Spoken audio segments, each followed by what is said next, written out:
Tu te sens en retard par rapport aux autres, t'as l'impression de gâcher ton potentiel, t'as tellement d'ambition, tellement de projets, qu'au final tu ne fais rien. J'ai 23 ans actuellement et je fais partie de ce qu'on appelle la génération Z. Et comme sûrement beaucoup d'entre vous, le Covid m'a volé ma jeunesse. Parfois, je regarde des photos de moi, de quand j'avais 18-19 ans. Je me dis que c'était mon prime, que j'étais au top niveau sur tous les plans. J'étais trop déterminée, je savais exactement où j'allais. Je me regarde aujourd'hui et je me dis, ah bah en fait j'ai glow down. Et j'ai l'impression que je suis passée de mes 19 ans à mes 23 ans.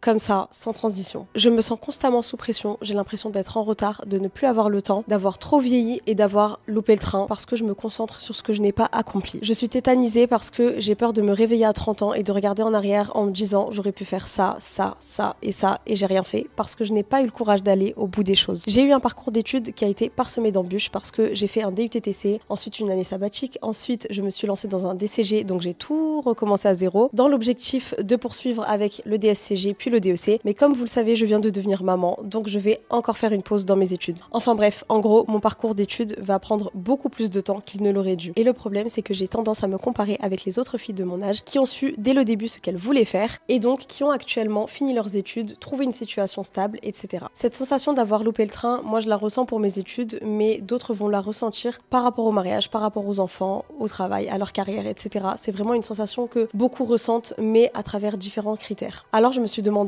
pourquoi ?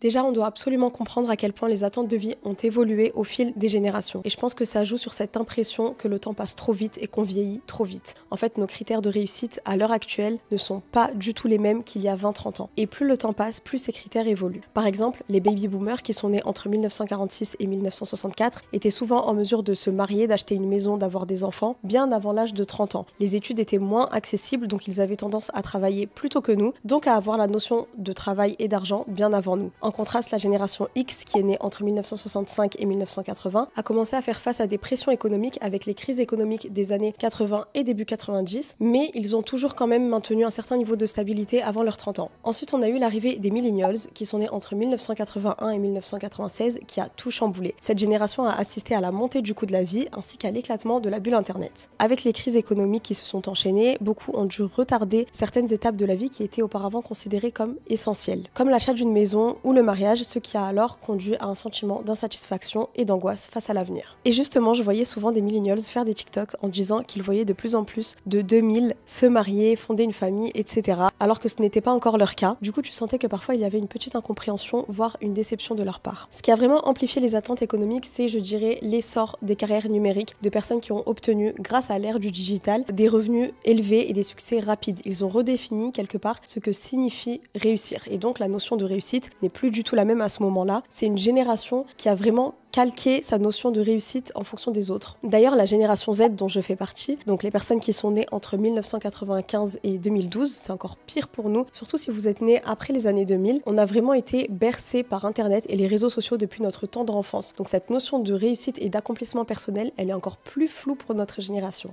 Mais du coup, d'où vient ce sentiment de vieillesse précoce ? Alors c'est vrai que dans notre ère du numérique, les réseaux sociaux façonnent énormément notre perception du monde et de nous-mêmes. Chaque jour, on est bombardé d'images de vie apparemment parfaite, de succès éclatants et d'expériences extraordinaires. Les plateformes comme Instagram et TikTok nous montrent un monde où tout semble radieux. On voit défiler des vacances de rêve, des réussites professionnelles, relationnelles, etc. C'est une vitrine qui va créer une illusion. Tout le monde réussit, sauf moi. Et c'est ce qui va exacerber le sentiment de comparaison et qui va nous donner l'impression de ne jamais être à la hauteur. Donc en fait, t'as l'impression que tu dois absolument être millionnaire avant 25 ans, être propriétaire, voyager, avoir une multitude de business, etc. Et si c'est pas le cas, en fait, t'as l'impression d'avoir échoué quelque part et d'avoir perdu du temps. T'as 30 ans et t'es toujours pas marié, t'as 40 ans et tu veux reprendre tes études. Vous voyez ce genre de phrase où t'as juste envie de répondre oui. Et à force de voir des réussites partout, on néglige souvent nos propres réussites. En gros, on a tendance à ne plus être reconnaissant de ce qu'on a, tellement que tout ce qu'on voit est une version édulcorée de la réalité. On a l'impression que la réussite, c'est à portée de main, c'est hyper facile parce que personne ne parle d'échecs ou d'épreuves, ou du moins, c'est très rare. Quand toi, tu as un parcours qui est semé d'embûches, tu te trouves anormal, voire déviant. En plus, on est dans une génération qui procrastine énormément.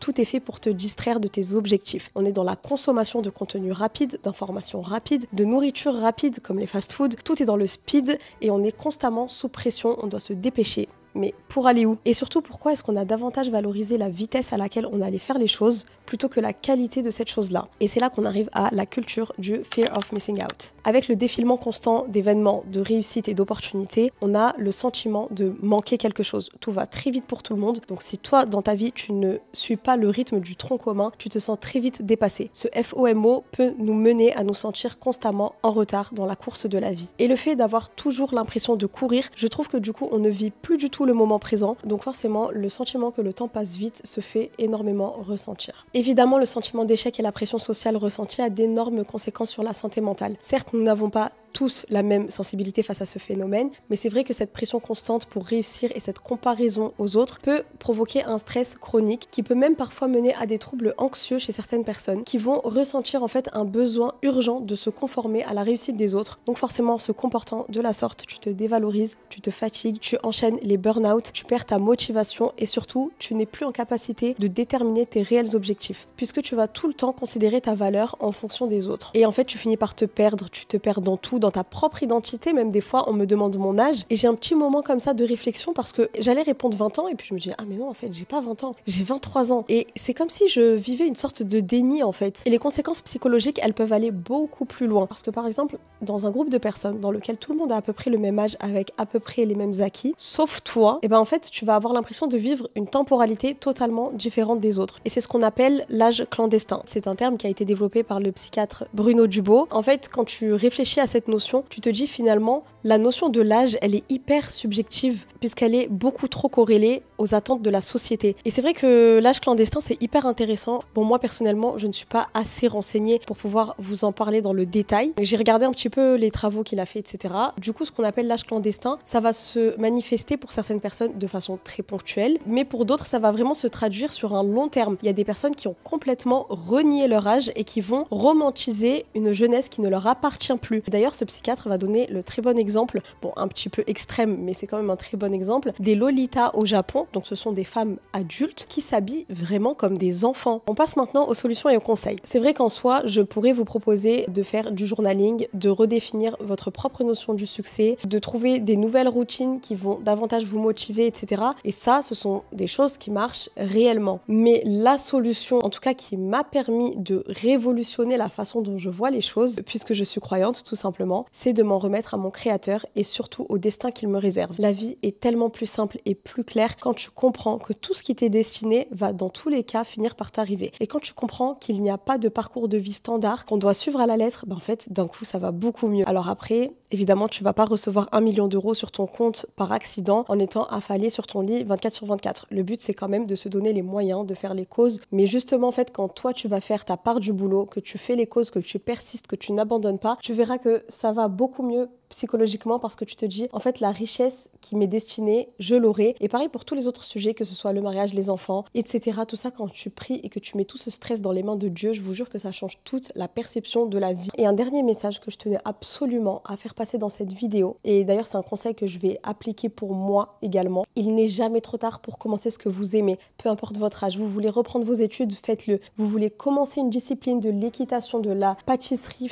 peu importe, tout ce qui vous passe par la tête, vous avez envie de faire une chose, faites-la, foncez, ne réfléchissez pas. Il y a des personnes qui se disent par exemple, bon bah j'ai 35 ans, si je reprends mes études là par exemple pour 5 ans, bah dans 5 ans j'aurai 40 ans, c'est beaucoup trop long, il sera trop tard, etc. Mais ma chérie, dans tous les cas, dans 5 ans t'auras 40 ans, tu vas pas y échapper. Donc franchement c'est financièrement, tu peux te lancer dans un cursus scolaire, mais fonce, vas-y. En fait il est jamais trop tard. Mais je sais pas pourquoi on a des critères dans notre cerveau. En fait, on a grandi avec ce modèle-là, que à tel âge, t'as ton brevet, à tel âge, t'as ton bac, à tel âge, t'as ton permis, à tel âge, t'es censé t'être marié ou du moins avoir rencontré quelqu'un, etc., etc. Si tu ne réponds pas à ces critères-là, tu te sens hors jeu. Mais non, pas du tout. Je vous jure, c'est tellement compliqué à assimiler, mais quand tu prends du recul et que tu réfléchis, tu te dis « Ah, mais on est tellement ridicules les êtres humains !» Donc voilà, j'espère que cette vidéo vous a plu. J'espère qu'elle vous aura permis de réfléchir, de prendre du recul par rapport à certaines choses. N'hésitez pas vous aussi à me donner votre ressenti dans les commentaires et on se retrouve la semaine prochaine pour une prochaine vidéo.